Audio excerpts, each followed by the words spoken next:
देखिए, ये लोकतंत्र की खूबसूरती है कि जनता जनार्दन चुनाव में अपने मत का प्रयोग करके और जिसको जीत दिलाती है वो चुनाव जीतता है। राजस्थान में 12 महीने पहले भारतीय जनता पार्टी की सरकार बनी। उसके बाद में एक उपचुनाव हुआ जिसमें चलते चुनाव में भारतीय जनता पार्टी ने मंत्री बनाया, उनको शपथ दिलाई, लेकिन जनता जनार्दन ने उनको घर बिठाने का काम किया। आज जो चुनाव हुए हैं उसमें मैं समझता हूं कि मेरा ऐसा मानना है कि ये सरकार हारी है। भले ही बीजेपी के कैंडिडेट ज्यादा जीते हैं, मैं स्वीकार करता हूं, लेकिन सरकार हार गई क्योंकि जिस दोषा में किरोड़ी लाल जी की प्रतिष्ठा का सवाल, टिकट के लिए 3-4 महीने से उन्होंने आटी पार्टी ले रखी थी, वो कैबिनेट में शामिल नहीं हो रहे थे, इस्तीफा दे रखा था, और फिर पूरे उपचुनाव में उन्होंने एक दिन भी दूसरी जगह प्रचार नहीं किया, केवल और केवल दोसा संभाला। और हमारे मुख्यमंत्री जी जो भजन लाल जी कह रहे हैं कि भजन लाल जी की ये जीत वो जीत, मैं कह रहा हूं भजन लाल जी नॉमिनेशन में भी गए, भजन लाल जी ने पैदल यात्रा भी, रोड शो भी वहां पर किया, और शायद जूते चप्पल भी उन्होंने नहीं पहने। और जो प्रयास सरकार ने साम दाम दंड भेद जिसको कहते हैं, बूथ कैप्चर भी कराए, सब कुछ कराए, और अभी भी असफल प्रयास कर रहे हैं। 2100-2200 से हारने के बावजूद भी मैं समझता हूं कि इस सरकार की इससे बड़ी कोई हार हो नहीं सकती। हमारे यहां पर आप देखिए कि सलूम्बर में भारतीय जनता पार्टी 14,000 वोटों से मेन चुनाव में जीती थी दिसंबर 2023 में। वो 1100-1200 के लगभग आ गई। खींवसर का जो चुनाव था वो हमने एमपी चुनाव गठबंधन से लड़ा था, और गठबंधन में ईमानदारी के साथ में कांग्रेस के लोगों ने आरएलपी के उम्मीदवार हनुमान बेनीवाल जी को वोट दिए थे। अचानक हमने वहां पर, चूंकि गठबंधन नहीं हुआ, तो अचानक हमने जब उम्मीदवार दिया तो वहां पर लोगों ने 6 महीने पहले तो वहां पर आरएलपी को वोट दिए थे, तमाम कांग्रेस के कार्यकर्ताओं ने, वोटर्स ने, और उसके बाद में हम वो परिवर्तन नहीं कर पाए। वहां चुनाव दो ही हो गया कि हनुमान बेनीवाल जी को देना है या फिर भारतीय जनता पार्टी को देना है, इसलिए हम वहां पर कोई ज्यादा अच्छा परफॉर्म नहीं कर पाए। हमारे रामगढ़ में अच्छा चुनाव लड़ा हमने, हालांकि जो अभी समाचार आ रहे हैं अधिकृत तो नहीं हुई, लेकिन उसमें भी कांग्रेस पार्टी पीछे है। झुंझुनू और देवली उनियारा, ये हमारे लिए मैं समझता हूं कि एक चिंता का विषय भी है, और हमको इसमें मनन करेंगे, मंथन करेंगे कि इस तरीके से किस तरीके से परिणाम आए। 2 निर्दलीय चुनाव लड़े, वो भी एक कारण रहा, लेकिन कहीं न कहीं उसमें हमें गंभीरता के साथ में मनन मंथन करने की आवश्यकता है, क्योंकि हमारे पास में जो मेन चुनाव थे उसमें जो चुनाव जीते हुए थे 4 जगह, झुंझुनू, देवली उनियारा और दौसा, वो तीनों एमपी बन गए। तो हमारे 1 नंबर के जो लीडर थे वो तीनों के तीनों एमपी बन गए। और उपचुनाव में चूंकि हमें सेकंड लाइन तैयार करनी थी, और 15-20 साल से वहां पर कांग्रेस के वही एमएलए बन रहे थे जो हमारे एमपी बने, तो उनकी भावनाओं को भी, उनकी अभिशंसा को भी, उनकी राय को भी पार्टी संगठन ने तवज्जो दिया, और उसी के मुताबिक हमने यहां से प्रस्ताव प्रदेश कांग्रेस कमेटी से भिजवाए, और पार्टी आला कमान ने प्रदेश नेतृत्व पे विश्वास करके उन्होंने उनको टिकट दिया। लेकिन मैं समझता हूं कि ये हमारे लिए गंभीर विषय भी है, चिंता का विषय भी है कि इन दोनों सीटों के ऊपर हम वो नहीं कर पाए जो हमें जीतनी चाहिए थी, हम नहीं जीत पाए। 11 सीटें एमपी की हम चुनाव जीते,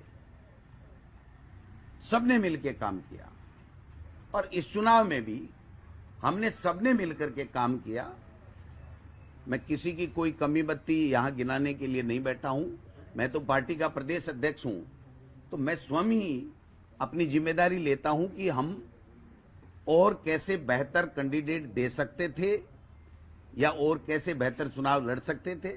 इस दिशा में अब आगे संगठन को मजबूत करके हमको किस तरीके से काम करना है वो चीजें हम लोग देखेंगे। लेकिन ये जो भारतीय जनता पार्टी के नेता बड़ी बड़ी बातें करके मदन राठौड़ साहब जो कर रहे हैं,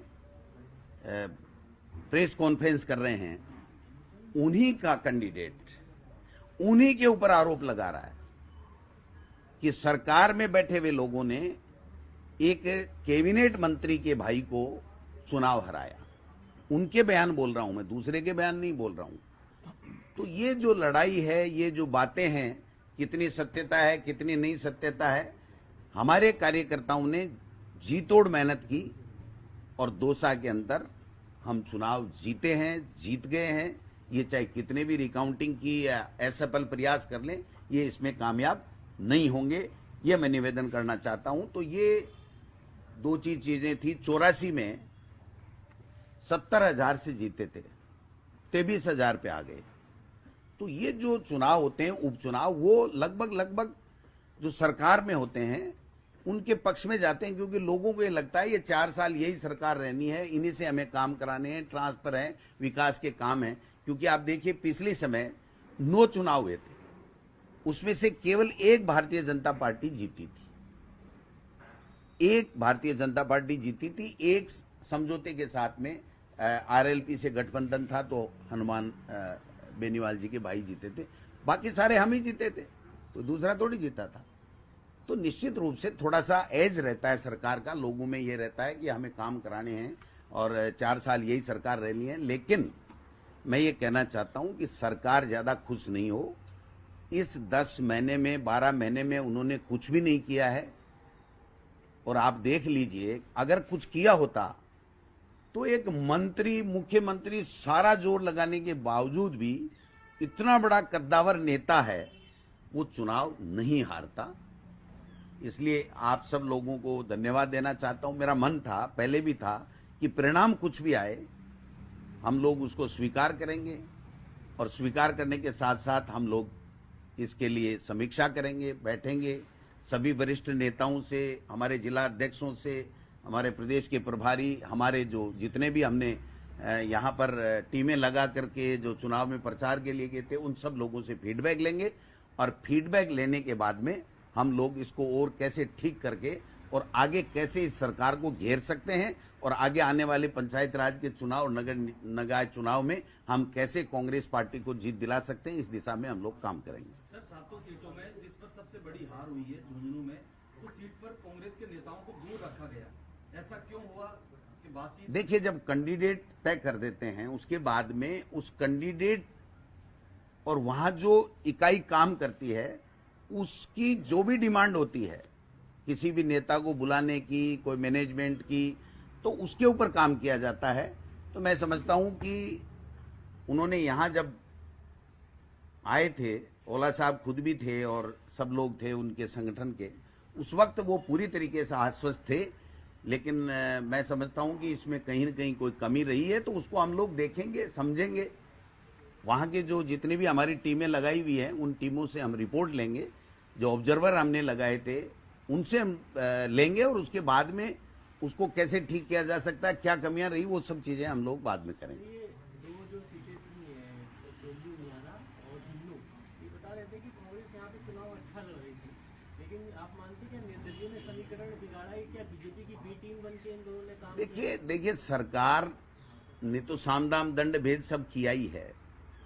आप देखिए कि किस प्रकार से देवली उनियारा में जो किया गया, 11 बजे किया गया, सुनियोजित रूप से किया गया, और कौन मंत्री और कौन विधायक फंडिंग कर रहा था, कैसे कैसे वहां पर कार्यवाहियां हुई, ये मुझे कहने की आवश्यकता नहीं है। बीजेपी के जो नेता है ना, वो खुद ही बता देंगे कि यहाँ क्या क्या हुआ, सरकार ने क्या क्या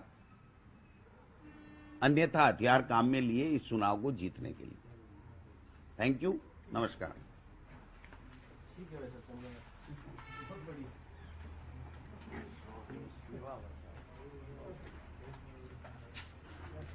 अरे मत करो। ये है सबसे तेज अरे भाई बता कुछ बोलना है। एक बार